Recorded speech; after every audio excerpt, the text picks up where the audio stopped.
प्रधानमंत्री नरेंद्र मोदी चीन, दक्षिण अफ्रीका और ब्राजील के अपने समकक्षों के साथ लीडर्स रिट्रीट में शामिल हुए। रूसी राष्ट्रपति व्लादिमीर पुतिन वार्षिक शिखर सम्मेलन के लिए जोहान्सबर्ग नहीं गए हैं। Johannesburg, south Africa. सूत्रों ने आज प्रेस ट्रस्ट ऑफ इंडिया को बताया कि भारत ने 5 देशों के समूह ब्रिक्स में नए सदस्यों के चयन पर आम सहमति बनाने का बीड़ा उठाया है।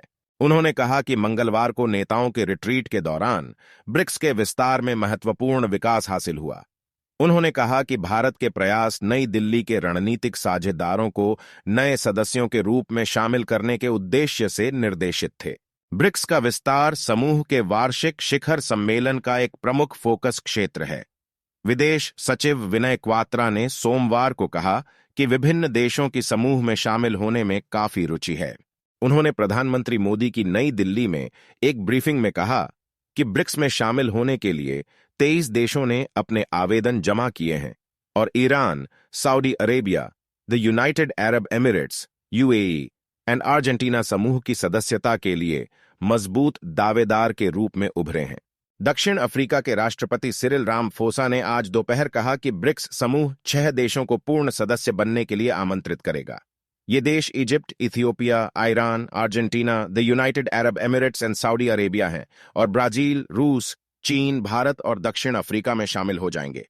श्री रामफोसा ने कहा, सदस्यता अगले साल 1 जनवरी से प्रभावी होगी। श्री रामफोसा ने जोहान्सबर्ग में कहा, ब्रिक्स विस्तार प्रक्रिया के पहले चरण पर हमारी आम सहमति है। हमने Argentine Republic, the Arab Republic of Egypt, the federal democratic Republic of Ethiopia, the Islamic Republic of Iran, the kingdom of Saudi Arabia and the United Arab Emirates को आमंत्रित करने का निर्णय लिया है।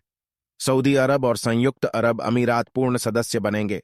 उन्होंने कहा, सदस्यता 1 जनवरी 2024 से प्रभावी होगी। उन्होंने कहा, हम ब्रिक्स के साथ साझेदारी बनाने में अन्य देशों के हितों को महत्व देते हैं और हमने अपने विदेश मंत्रियों को ब्रिक्स साझेदारी मॉडल और संभावित देशों जो समूह में शामिल होना चाहते हैं की सूची को और विकसित करने का काम सौंपा है। श्री रामफोसा की घोषणा के तुरंत बाद बोलते हुए प्रधानमंत्री नरेंद्र मोदी, जो ब्रिक्स शिखर सम्मेलन में भाग लेने के लिए जोहान्सबर्ग में हैं, ने सभी 6 देशों का स्वागत किया और शामिल होने में रुचि व्यक्त करने वाले देशों को जोड़ने के लिए अन्य देशों के साथ काम करने की कसम खाई। मैं इस अवसर पर इन 6 देशों का ब्रिक्स में स्वागत करता हूं और मैं इन देशों के नेताओं और लोगों को बधाई देता हूं। इनमें से प्रत्येक देश के साथ भारत के घनिष्ठ संबंध, ऐतिहासिक संबंध हैं और मुझे विश्वास है कि हम एक नए युग के लिए मिलकर काम करेंगे। सहयोग और समृद्धि का।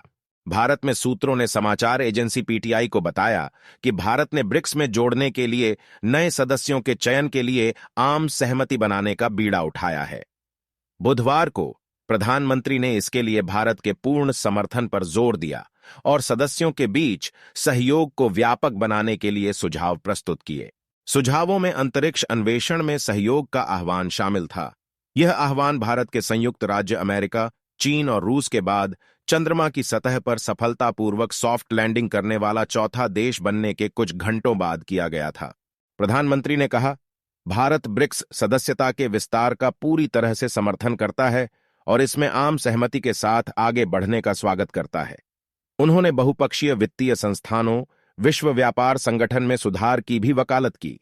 इस शिखर सम्मेलन में ब्रिक्स विस्तार एक प्रमुख फोकस क्षेत्र रहा है और 20 से अधिक देश पहले ही पूर्ण सदस्यता के लिए आवेदन कर चुके हैं। विस्तार आह्वान को चीन के राष्ट्रपति शी जिनपिंग का भी समर्थन प्राप्त था, जिन्होंने कहा, हमें ब्रिक्स विस्तार प्रक्रिया में तेजी लाने की जरूरत है, अपनी शक्तियों और को वैश्विक शासन को अधिक न्यायसंगत और न्यायसंगत बनाने के लिए अपनी बुद्धि को एकजुट करने की। और अधिक जानकारी के लिए मेरे चैनल को सब्सक्राइब करें। मेरे अगले वीडियो की सूचना पाने के लिए बेल आइकन दबाएं। मेरा वीडियो देखने के लिए धन्यवाद और तहे दिल से शुक्रिया। मिलते हैं अगले वीडियो में। जय हिंद।